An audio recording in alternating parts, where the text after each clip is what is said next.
Okay, Helen, how are you? I'm good, thank you, Stuart. Great to finally have you on the channel. Yes. Tell us a little bit about yourself and your organisation, or the organisation that you represent, that we're going to talk about today. Sure.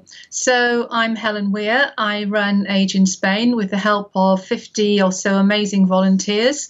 And we run a service for English speakers who are living in Spain and those people who are also planning to come to Spain.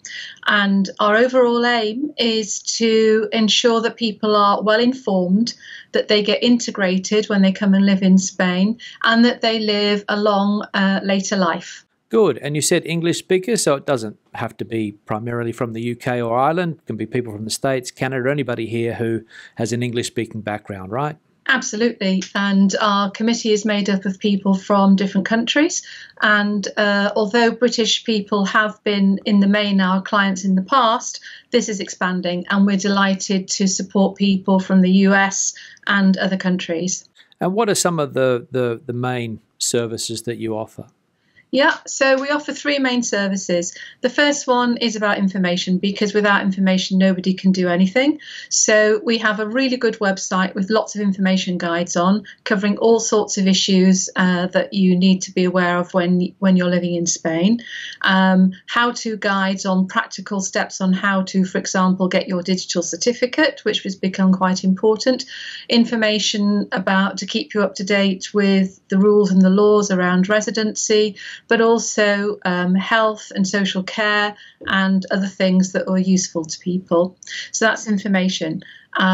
If the information that we have on the website isn't enough for you, or you've got a particular question, we've got an information line which is open 3 days a week. We have very limited funding, so we can only open for 3 days a week at the moment.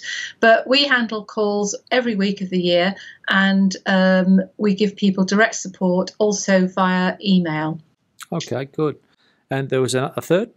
Yeah, so those two are information. Casework is where we help people who have to deal with more complex welfare problems, which are often triggered by needs such as care because of losing capacity or losing a partner or having a financial issue.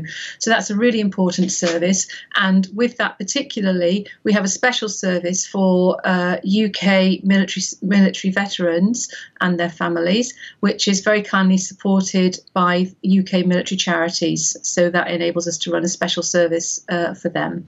And finally, we have our Friendline service, which we started during COVID and we've carried on because it's so popular.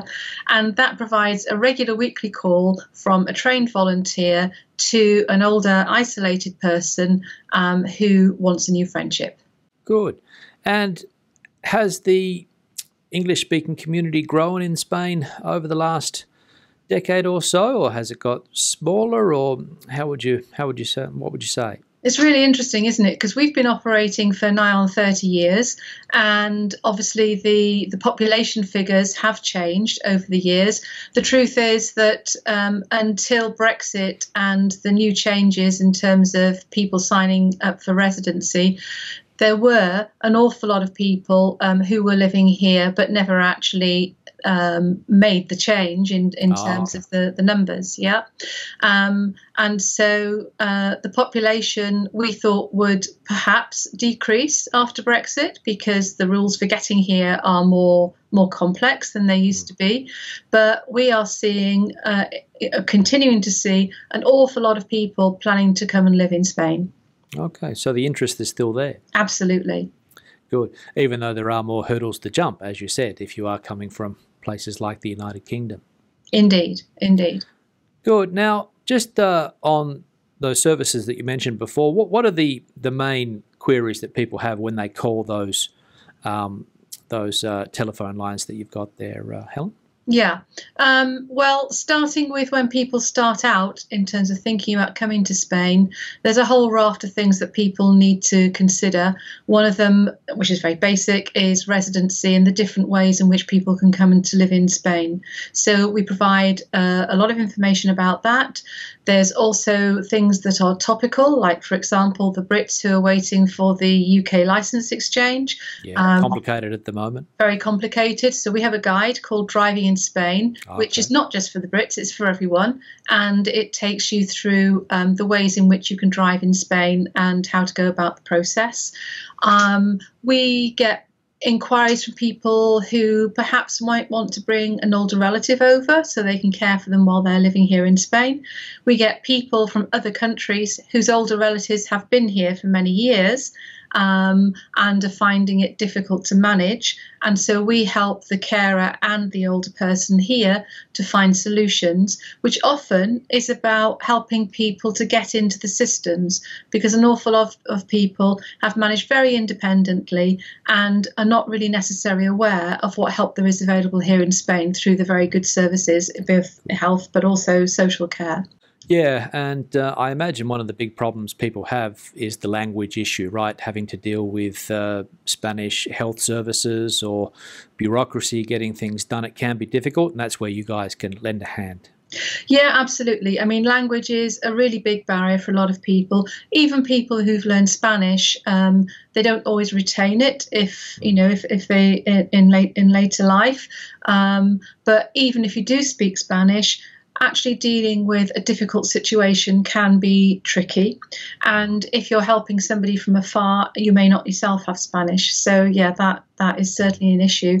I think the other big issue is that so many things these days are done online. Yeah. And an awful lot of people just don't have the experience of using technology. And that is something we'd really like to do more work on, but we haven't got the funds to do that at the moment. Yeah, tricky one, isn't it? How more and more services have gone online, and it is catching a certain generation out, isn't it? That absolutely. That these way that they have done things for decades and decades are changing. That's it. Yes. Yeah, interesting point about the language, Helen, because I know in Australia with a lot of people that have gone to live there from non-English speaking backgrounds, when they do get old, it is a problem even communicating in English, and I'm sure it happens in the UK as well, in the States. So it is something that we need to keep in mind as we age in Spain, which is the name of the organisation, of course. Now, you're here to talk about how would you describe it? A competition, is it, or something? Or it's our Good Neighbour Award. Okay, an award. Sorry. Yeah, and basically we came up with this idea because our organisation completely depends on people who give their time to help others. But of course, people also do that informally, and that's how our communities work.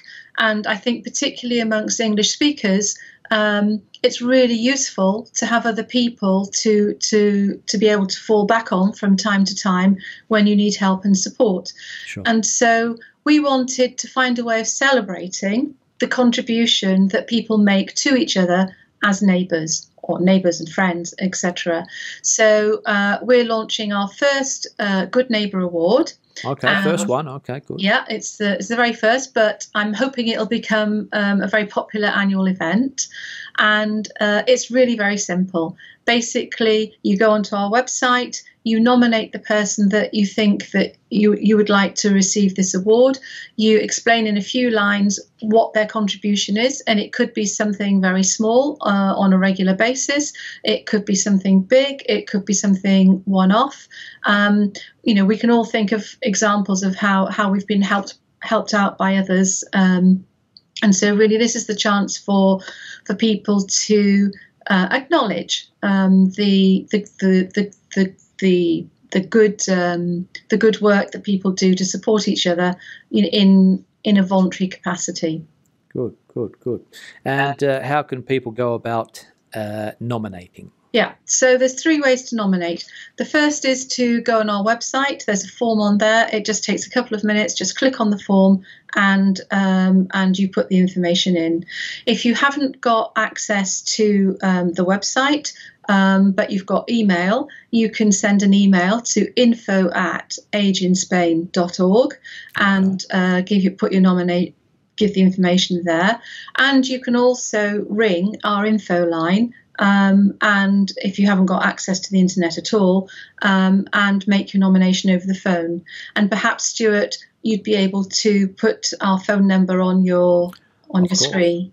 Of course, yeah. All the information will be available in the section below the video, and I'll also run some things on the screen as well, phone numbers and links and things like that.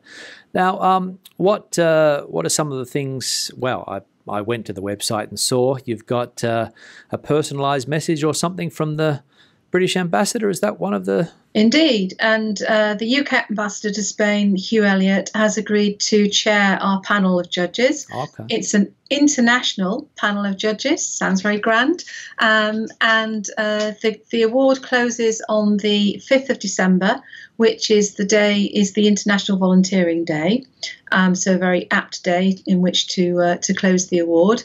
The decisions will be made in January, and we will let people know in February. And just to say that what people will get, there'll be 3 prize winners, as it were. Okay. There'll be 3 finalists selected, and the first prize winner will receive a certificate from the ambassador, and also a meal for 2 in the location where they live. And it's important that the people who are nominated live in Spain. If you can nominate from outside of Spain, but the people who you nominate need to live in Spain. Permanent residents. Indeed.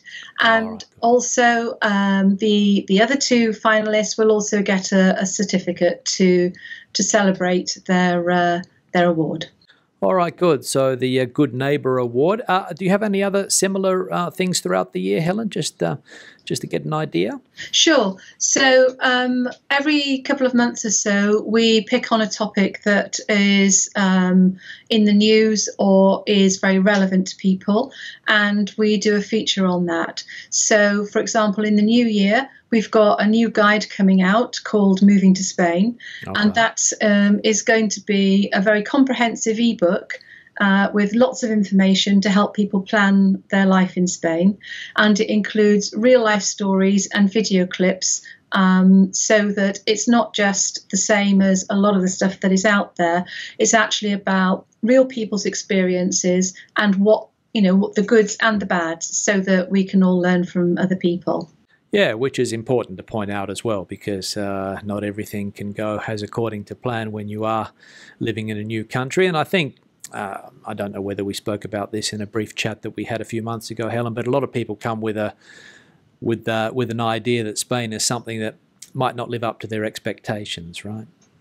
Well, I think a lot of people come to Spain because they've been here on holiday. This is it, yeah. And it's, when you actually get to living in Spain in the longer term, it's not quite the same, and you have lots of things that you have to do in order to keep within the systems and so on and so forth.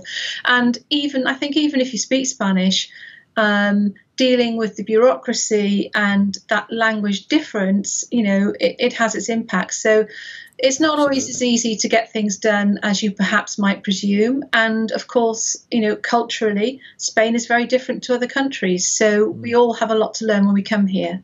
Absolutely. And that's what you guys are helping people do, learn about these things before they come and even when they're here, but giving them an insight also to something that they might be missing. Indeed, indeed. And I think in relation to that, probably the biggest thing there is to encourage people to learn the language, especially, if you can start before you come, that really does help you on your way and makes life so much easier. Yeah, but that's always been a characteristic, I suppose, that a lot of communities have formed through people not learning the language, right? So they go to places where they can go to bars and talk to people in their own language, or even things like hairdressers and things like that. Yeah, which is absolutely great. We all choose the communities that we want to live in, but we also have to be sure that we can operate in Spanish society as and when we choose to or need to. That's it. And of course, I think next year there's going to be some new visas approved, which will help people live in a country like Spain, nomads and all of these new words that are popping up. So a lot of young people, no doubt, will come in, and it probably would be handy for them to check out a site like yours, the one that you run there, Helen, to get an idea beforehand.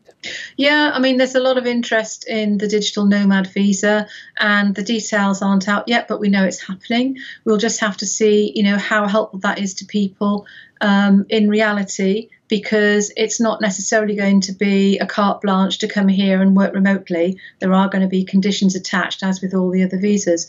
And perhaps it's an opportunity for me to say that over half of the people that we help with information are people who are below retirement age. So although our focus is about helping people live their later life in Spain, we actually start young, because that's when you make the choices that will impact on you in the longer term. Absolutely, absolutely. And it can be quite complicated, especially if you've been in the labour market here in Spain. When it comes to pensions, it's a very complicated system to work out, and you need to be able to know the amount of years and all of those things. So I'm sure that you guys can help people out with those inquiries. So, yeah, I think, is there anything else you wanted to add, Helen? I'd just like to say that the closing date is the 5th of December, as I said before, for the Good Neighbour Award. And a couple of weeks. We have got a couple of weeks' time, yeah. We've got applications coming in. It's proving to be very popular, and we would really like your viewers to take part. Okay, so there we go. So all of the information will be available, as I said, below the video, and people can also see some information on the screen here now if they want to get in contact, not only for the Good Neighbour Award, which of course is the objective, but also for other services that you guys offer. Thank you very much, Stuart. Thank you very much, Helen, for your time. Have a good day. Thank you. Bye-bye-bye.